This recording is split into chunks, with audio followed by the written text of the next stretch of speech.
दोस्तों, पिछले वीडियो में हमने बात की थी कि हेल्थ इंश्योरेंस क्या होता है, इसकी जरूरत क्या है और एक हेल्थ इंश्योरेंस पॉलिसी के अंदर कितने तरह के डिफरेंट प्लान होते हैं जिनका आपको पता होना चाहिए।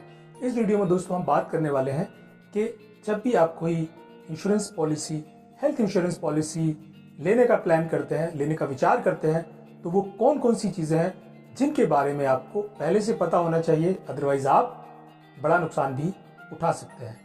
तो आइए शुरुआत करते हैं। जो सबसे पहला दोस्तों बेनिफिट है वो होता है cashless hospitalisation and claim settlement process. तो इसमें आपको देखना यह जरूरी है कि वो इंश्योरेंस कंपनी का क्लेम सेटलमेंट रेशियो कैसा है, बहुत ज्यादा क्लेम डिनायल तो नहीं करती है, या उनका कस्टमर सपोर्ट कैसा है, और मोस्ट इंपोर्टेंटली डिस्चार्ज के समय पे वो कितना समय लगाते हैं आपको फाइनल अप्रूवल देने के लिए। दूसरा, आप ये जरूर देख लें कि उसमें जो फैमिली हेल्थ इंश्योरेंस आप ले रहे हैं या फैमिली फ्लोटर प्लान ले रहे हैं, तो उसमें कवरेज की क्या क्या कंडीशंस हैं, उसमें कहीं पे कुछ क्लॉज तो नहीं लगे हैं, और आप हमेशा फैमिली फ्लोटर प्लान ही चूज करें, ये मेरा रिकमेंडेशन है। तीसरी सबसे बड़ी बात कि आप इंश्योरेंस का अमाउंट जो सेलेक्ट करें उसको वाइजली सेलेक्ट करें। वो डिपेंड करता है अगेन कि आपके फैमिली मेंबर्स कितने हैं, उनका एज ग्रुप क्या है, क्योंकि जो ओल्ड एज ग्रुप में डिजीजेस होने का खतरा ज्यादा होता है, तो उस लिहाज से आप जो पॉलिसी का सम इंश्योर्ड लेंगे, क्योंकि जैसे जैसे आप सम इंश्योर्ड बढ़ाएंगे वैसे वैसे आपका प्रीमियम अमाउंट भी बढ़ेगा जो आपको अपनी पॉकेट से पे करना होता है। तो आप अपनी अर्निंग के हिसाब से और अपनी फैमिली मेंबर्स के हिसाब से, उनकी नीड के हिसाब से अमाउंट डिसाइड करें कि वो बहुत कम भी न रह जाए जरूरत पे, और वो बहुत ज्यादा भी ना हो कि आपकी जेब पे प्रीमियम का भार पड़े।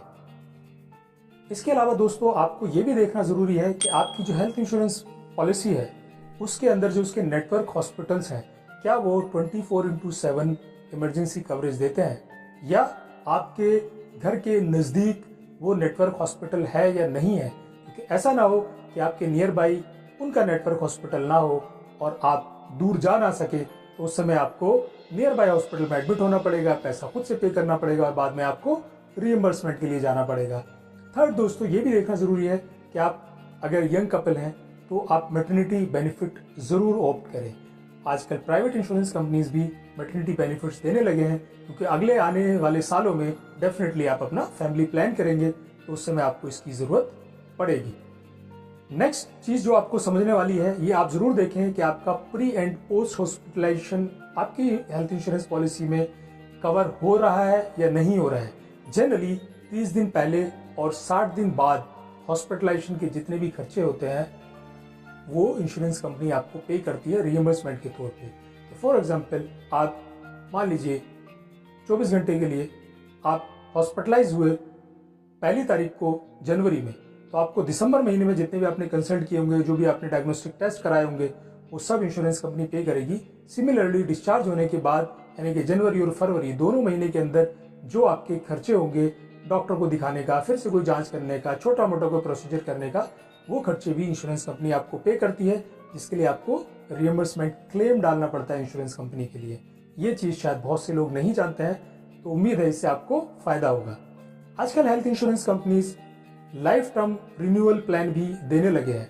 ये बहुत अच्छा प्लान है, क्योंकि जैसे जैसे आप बूढ़े होते हैं वैसे वैसे बीमारियों का खतरा बढ़ता है, और बहुत बार लोग क्या करते हैं कि रिन्यू करना भूल जाते हैं। तो आपके जो बेनिफिट्स हैं, मान लीजिए आपकी 4 साल पॉलिसी चली, उसमें सब कुछ कवर हो गया, प्री एग्जिस्टिंग डिजीज कवर हो गए, और आप 4 साल के बाद पॉलिसी को रिन्यू करना भूल गए, तो आपके सारे बेनिफिट्स पुराने चले जाते हैं।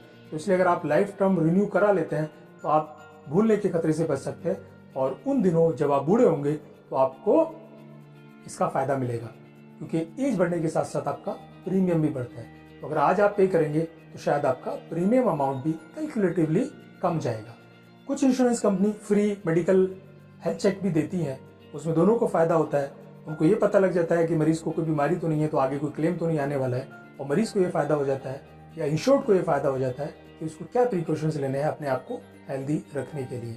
तो आप ये भी चूज करें, क्योंकि इसमें कोई प्रीमियम पे बहुत बड़ा फर्क नहीं पड़ता है। तो आपको 1 साल का एक हेल्थ चेकअप प्लान भी मिल जाता है हेल्थ इंश्योरेंस पॉलिसी के साथ साथ। एक और पॉइंट होता है जिसको लेकर लोग बहुत ज्यादा परेशान होते हैं, खासतौर से जबकि वो अस्पताल में एडमिट होते हैं, क्योंकि उन्होंने पॉलिसी डॉक्यूमेंट को कभी पढ़ा नहीं होता है। तो कुछ टर्म्स होती हैं, जैसे कोपे होता है या कैपिंग, कुछ टर्म्स होती है। कोपे का मतलब होता है कि मान लीजिए आपका खर्चा होता है अस्पताल में 1 लाख रुपए का और आपकी पॉलिसी में 10% का कोपे लगा है, तो 10,000 आपको अपनी पॉकेट से देना पड़ेगा। ये एक टर्म होती है कैपिंग। कैपिंग किसी एक पर्टिकुलर डिजीज पे लगी होती है। तो फॉर एग्जाम्पल कैटरेक्ट की सर्जरी के लिए इंश्योरेंस कहती है कि जी हम 30,000 रुपए का कैपिंग है, तो आपको 30,000 ही पे करेगा। उसके ऊपर का अगर कुछ खर्चा होगा तो आपको अपनी पॉकेट से पे करना पड़ेगा। तो ये टर्म्स भी आप हेल्थ इंश्योरेंस प्लान लेते समय जरूर देख लें कि इस तरह की कोपे या कैपिंग की क्लॉज तो आपकी पॉलिसी में नहीं है। आपको प्री एग्जिस्टिंग डिजीजेस के बारे में भी जानना जरूरी है, बिकॉज होता क्या है कि आपने जब कोई पॉलिसी ली और आपने कोई डिस्क्लोज नहीं किया पॉलिसी लेते समय किसी प्री एग्जिस्टिंग डिजीज के बारे में, और जब आप अस्पताल में भर्ती हुए तो आपने डॉक्टर को सब कुछ साफ साफ बता दिया कि हाँ मुझे हाइपरटेंशन भी है, मुझे डायबिटीज़ की बीमारी भी है, इतने साल पहले मेरा ये ऑपरेशन हुआ था, लेकिन आपने जो पॉलिसी डॉक्यूमेंट था, जो प्रपोजल फॉर्म था, वहाँ पे ये मेंशन नहीं किया। और जब ये हिस्ट्री इंश्योरेंस कंपनी को जाती है तो इंश्योरेंस कंपनी उसको रिजेक्ट कर देती है आपके क्लेम को। तो अगर आपको कोई प्री एग्जिस्टिंग डिजीज है तो उसको डिस्क्लोज जरूर करें अपनी पॉलिसी में। और ये भी पढ़ लें कि किसी प्री एग्जिस्टिंग डिजीज को कवर करने के लिए कितना वेटिंग टाइम लगता है आपकी पॉलिसी में, उसके बाद ही आप उस डिजीज के लिए आगे जाएं ट्रीटमेंट के लिए। जनरली ये प्लान सर्जरीज में अक्सर होता है। एक और दिक्कत वाली बात होती है, जब अस्पताल में मरीज होता है भर्ती, उस समय जब इंश्योरेंस से अप्रूवल आता है, मान लीजिए 1 लाख के बिल पे उसने आपका 90,000 ही पे किया, बाकी नहीं पे किया। अब लोग कहते हैं क्यों, ये तो कैशलेस प्लान है। कैशलेस है सिर्फ उसके लिए जितना एक्टिव लाइन ऑफ ट्रीटमेंट पे खर्चा हुआ है।